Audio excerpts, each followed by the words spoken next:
I want to welcome you and sincerely thank you for sharing some of your time with us this morning.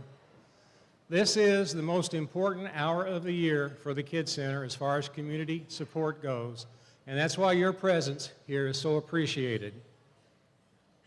My name is David Raymer, and I'm the Executive Director of the Kids Center. This marks the 11th year I've become before you at this event to talk about our agency, and it will also be the last time I do so. Some of you know I will be retiring next year after 36 years working to see the ability in all our kids. It's been truly a wonderful career, one that I will forever be grateful for. Mostly, I am grateful for the many compassionate, talented, and courageous people I met along the way. So many talented staff members, so many compassionate volunteers and board members, and so many courageous children and families. When I started in 1979, the Kids Center was located downtown in very cramped quarters. We had 5 therapists on staff who served about 150 children a year, and our budget was around $250,000 a year. We are now located on the beautiful Kosare Charities campus. We have 23 therapists on staff who serve over 1,000 children a year, and our budget has grown to over $2.5 million. We have come a long way. And as our agency has grown up over these 36 years, so too have our children. One of the best parts about my time has been watching infants and toddlers grow into young men and women. Many of you have heard me tell my favorite story about a little boy named JR. When I started, we ran an all-day preschool program, and the staff was so small that everybody, including me, pitched in at lunchtime to help feed the children. One of the first kids I was matched up with was JR, an adorable little guy who had severe cerebral palsy that affected his entire body, all 4 of his limbs, and his speech, but not his intelligence. JR's parents were also the first family I met with. I learned from them that the evening JR was born, the doctor came out of the delivery room to talk to Dad. He told Don that Mom was going to be okay, but he probably should call in the priest, the family priest, because JR would not likely survive the night. Well, JR proved him wrong that first day of his life, and he has been proving people wrong every day since.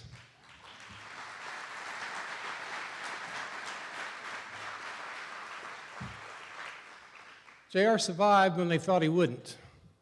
He went to regular public classrooms when they thought he couldn't, graduating from St. X High School. He went on to college when they said he never would, graduating from Brush University with a degree in accounting. He is now a published author, by the way.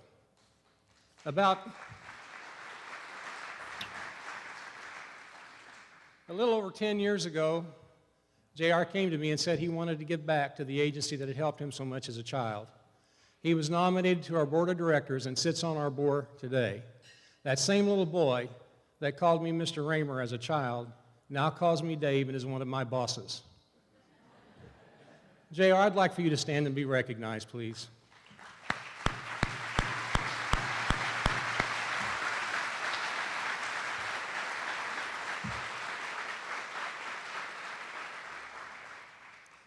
JR, you are a bright, shining example of ability and disability, and you are one of my heroes. Just as JR has grown up, our agency has too.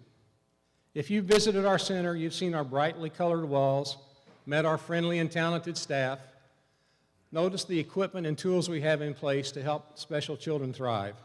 It's a lovely space full of amazing people, so much so you might think we've got it made. Well, folks, it's part of my job to tell you the whole story, one that includes a time of change and great need for our agency. We're not too far past Christmas or past Thanksgiving, so I'd like you to imagine a whole pumpkin pie in front of you.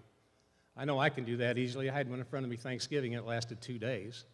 But imagine that pie. The full circle of that pie represents what it takes to help 1,000 children a year. Now imagine that same pie tin only a third full. That represents the amount we receive from insurance and third-party payers every year. It's like running a business that spends $1 and only brings in 30 cents. Why the big gap? It's because the families that founded our agency over 55 years ago vowed that we would never turn a child away who needed our services but could not pay for the total cost.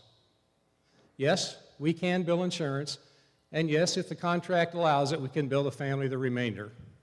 However, out of our 1,000 families, 70% qualify for reduced fees, and about a third of our families are totally indigent. That was the challenge 10 years ago, but today, in 2014, the problem has worsened because insurance policies have been watered down.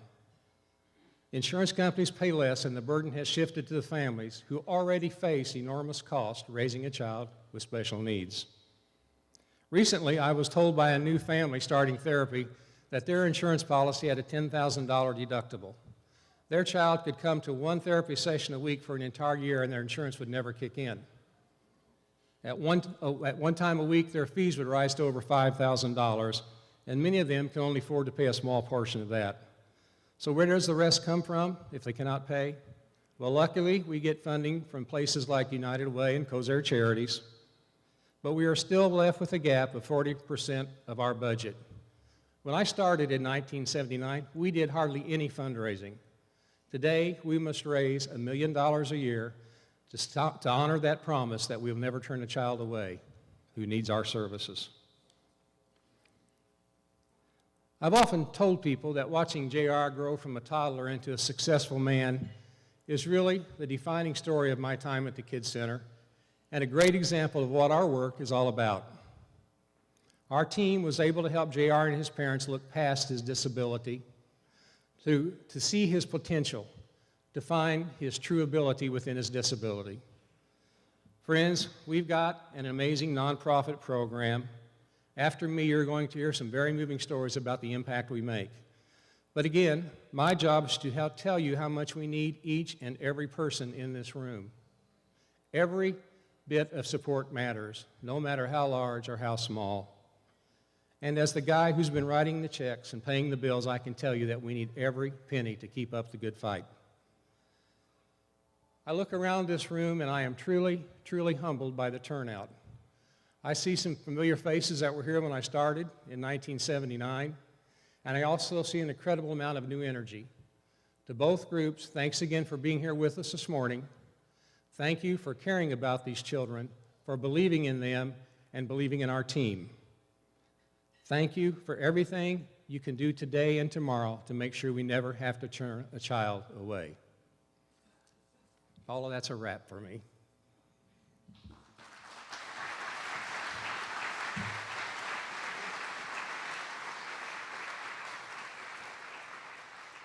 I appreciate that. Thank you for your time and attention. Now I have great pleasure of introducing a young lady. Danielle, you want to make your way up? I'm introducing Miss Danielle Sheely. She is a 18-year-old student at Floyd Central High School, and she has offered to come today and tell us a little bit about her life so far.